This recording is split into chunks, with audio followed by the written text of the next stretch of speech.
Welcome to the Marriage Puzzle Podcast with Julie and Thomas Hobby.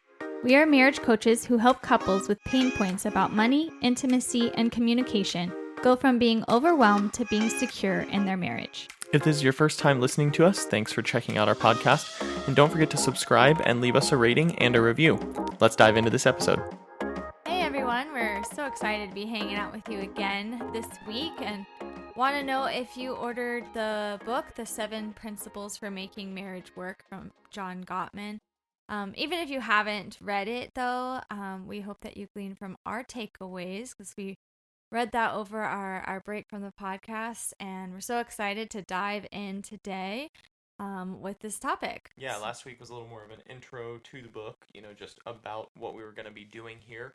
And this one, we're actually diving into the first, episode, just really into the stuff the book talks about, which is the 7 principles to making marriage work. So that's what it talks about. But it says that at the heart of the 7 principles approach is just the simple truth that happy marriages are based on just a deep friendship, kind of plain and simple. Yeah, and friendship is defined like a mutual respect for and enjoyment of each other's company. So, if you and your spouse have that deep friendship, then you would know each other intimately, and not just sex, but just something like you really know your spouse's likes, dislikes, their personality quirks, their hopes and dreams.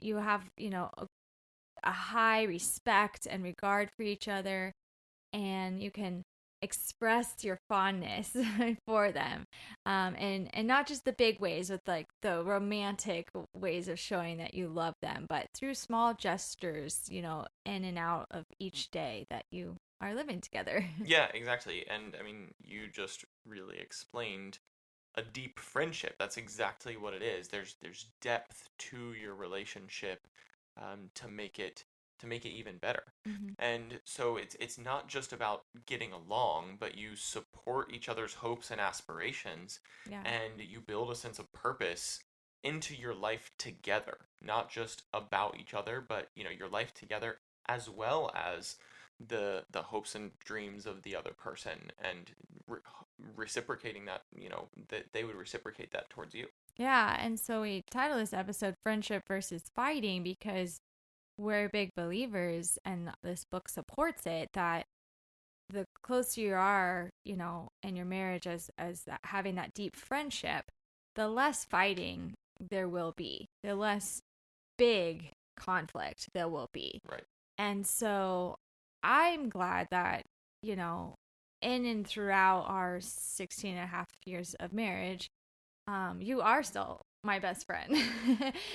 You're smiling. You're mine too. Oh, thank you. Well, I tell people that a lot, like through, how we met, and we even always work together and stuff like that. And people are like, how do you do it? I'm like, we're friends, and obviously closer than any other friendship we have with that intimate level. But we just wanted to kind of say that to say, like, if you ask how do you do that? How do I cultivate that friendship with my spouse? We want to give you 3 takeaways, 3 pointers from us. And the first one is to just simply talk and text frequently throughout the day. Like, how often is it that you just get in this routine of, if you're leaving for work, or even nowadays people work from home, but they still will just kind of shut themselves off in their office, and we'll see you at dinner time or bedtime.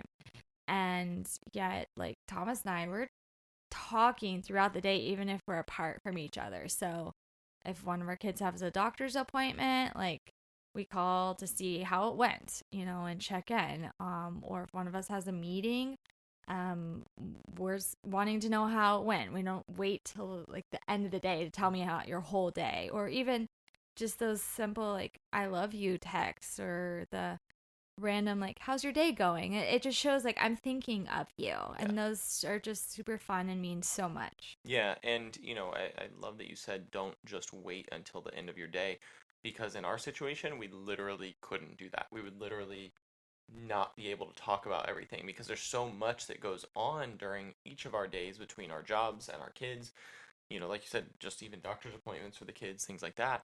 If we ended up doing that and trying to wait till the end of the day, we would only talk about a fraction of the things because then we get too tired and we'd have to go to sleep. Yeah.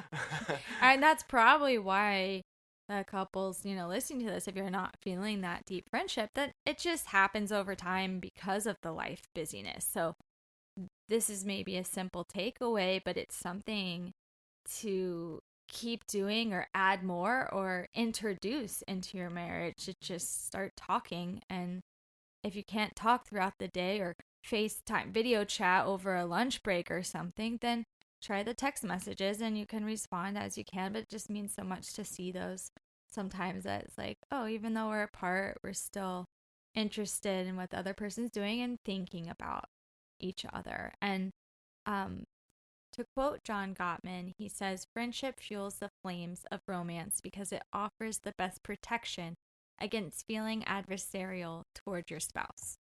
Yeah, exactly. And so it's really just about making sure getting your friendship to a place where it can help your romance even blossom even more. Mm-hmm. So moving on to number 2, give each other the benefit of the doubt. Choose to be less irritated at your spouse and have positive expectations about your lives together. And as we were talking about this and preparing for this episode, the easiest example that we were able to come up with to just that would translate through audio like this is when you choose not to get offended at the little things, like something as simple as the tone of voice that your spouse uses. Like for example, if I was just frustrated about something and I mouthed off to Julie and just had a not so nice tone of voice, she could choose to ignore the tone of voice and still stand her ground to me, and let me know that she didn't appreciate that without picking up the offense from that situation. So she could choose, if I came at her with a wrong tone of voice, she could say, "Hey, I don't appreciate you, using that tone with me. That's just it's not right." Versus her being like, "Why are you talking to me like that?" And then now she's escalated because of where I started, and now I'm going to escalate. And then, we're just caught in this, negative fighting loop about, one little thing. But, if you choose how you're going to react to your spouse's actions, then, that can help to kind of simmer things down a little bit. Yeah, I think that example was, if I'm like, hey, it's okay, you don't have to talk to me that way, and I'm calm, you're more likely to say, oh, you're right, I'm sorry, and then continue the conversation or continue what you're trying to say. Versus, like you said, it spiraled to a fight because just our tone of voice would get louder and louder and stressful. But speaking of stress, I think also this is easier said than done, right? But we've gone through a lot of stressful situations lately. I've been following along with our podcast and social media where I might not have responded correctly, and I want to be given the benefit of the doubt. I want that same grace, and that I'm tired, she's stressed, it's just kind of like, I'm not trying to take it out on you, I'm just and because because we talk throughout the day, like point number 1, like how my day's gone, then it's easy to not just feel attacked by that. So I think that's where it's like, give your spouse the grace that you want to receive yourself, and just thinking more positively about them, I think will also help with that, cultivating that friendship. Yeah, I agree. And, giving that benefit of the doubt is important because of everything you just said. If you're doing those things, like we said in number 1, like having that constant communication, you're going to know why, in this example that we're talking about, tone of voice, you're going to know why that tone of voice came out. And then it really wasn't directed towards you. It was about the stuff that just was happening during my day and the stress that was happening. And you can choose, if you choose to not get offended, like I said, still stand your ground. Don't let someone walk all over you because of the day that they had. That's not appropriate either. But making sure they know, but don't get offended at it. That's just gonna change everything and de-escalate that situation. And really, it's gonna help them to feel like, oh, well, thank you for not picking up on my tone of voice and continuing a fight with me. Right.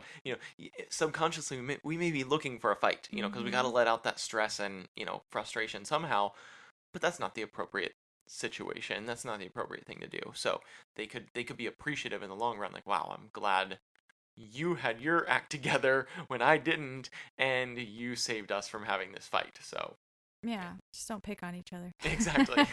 Bonus tip. But number 3 of how to be friends and your marriage to have less fighting would be to continue to get to know each other.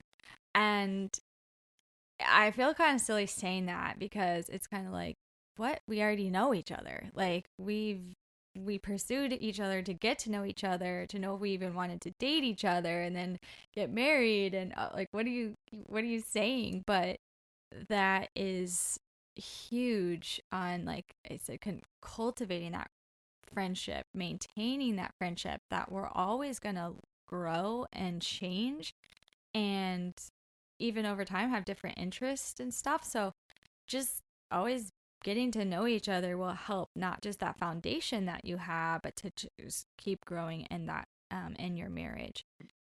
Can I jump in with something? Yeah. So I loved that you said, you know, something about, like, you may think, well, we already know each other. That's why we got married. And while that may be true, if that gets stagnant, oftentimes, if that gets stagnant, you're not developing your friendship further, and you then start having this negativity in your relationship, you're going to use what you know about your spouse against them. You're going to kind of just subconsciously weaponize that Mm-hmm. because you know the buttons that you can push to get them irritated. And instead, if you flip that and you develop your friendship more, you continue to get to know each other even more and deepen that friendship for the sake of your relationship, while you would have the tools available to continue to push your spouse's buttons, you're not likely going to, because your friendship is so strong. Why would you want to hurt that person? Mm-hmm. You're getting the negativity out, you're deepening that friendship and your knowledge and care about that person, so it's naturally just going to swing the other way into a positive thing. So the book has a list of questions in it that will help you get to know each other, and we're going to actually give you a few of those here. But if you want the full list of, it's actually 20 questions in the book. If you want the full list, you can check out our website, marriagepuzzle.com/books, and pick up the book, and then you'll have the whole list for yourself. Yeah, I mean, it's a simple game of 20 questions, right? You can kind of know where it's going, but when was the last time, you went out and asked your spouse, what's your favorite meal? Not just what are you going to have tonight, but what was your best childhood experience or your favorite vacation? Could be growing up or something that you've had as a married couple. Or what's your biggest fear? What's your most embarrassing moment? Things that are not talking about when's your birthday and what's your favorite color, and like those things that I said laid the foundation of your friendship that probably resulted in you getting married. This is now continuing to just ask questions about each other and listening, and just not all the day-to-day stuff, but those deep conversations that then lead to that deep friendship, which would be the friendship versus fighting. Yeah, and I think that as you grab these questions and you go out on a date with your spouse and start talking about them, like, you can just straight up ask them, but you can also kind of turn it into a little game. Like for us, I'm sitting here as you read some of those questions, and I'm like, oh, I could probably guess your favorite meal, or I could probably guess your, favorite vacation, and you could make it a little bit of a guessing game and have fun with it, so that it's not just a like, okay, what's your favorite this, and you're just jotting down the notes and going through and checking the boxes. Try and make it fun and learn that way, because then you're going to start hearing about that. Like, what's your favorite vacation? If I guess wrong, you're going to tell me, well, that was a fun vacation, but I really like this because of this memory. And then you're going to start traveling down memory lane. And then all of a sudden, you're not just going through a list, you're actually developing your friendship because you're just in a conversation. Yeah. And that's totally different than just going through a list. So these are intended to help get the conversation flowing, but not just be a list for you to write the answers to. No, and it's all about the positivity. Like when we go back up to giving the benefit of the doubt and also those encouraging texts throughout the day. So Gottman says once your marriage gets set at a high degree of positivity, it'll take far more negativity to harm your relationship than if your set point were lower. And if your relationship becomes overwhelmingly negative, it will be more difficult to repair. So work on these few things. Start making your relationship more positive. If you're in a negative spot, that's okay. It doesn't say it's going to be impossible to repair in that quote. It says it's just going to be more difficult. So you just have a more challenging road ahead, and that's okay. But start somewhere. Take the first step with one of these three options, or one of these three items that we gave you. And if your relationship is in a good place, work on taking it from good to better. And you'll be doing great. So, thanks so much for being here. You can go check us out on social media at Marriage Puzzle. We're on Facebook and Instagram. You can check out our website, marriagepuzzle.com. You can find the books there, and you can also schedule a coaching call with us, discovery call, so that we can learn how we can help you. And as always, we look forward to you joining us next week, where together we'll work on marriage one puzzle piece at a time. See you later. Bye.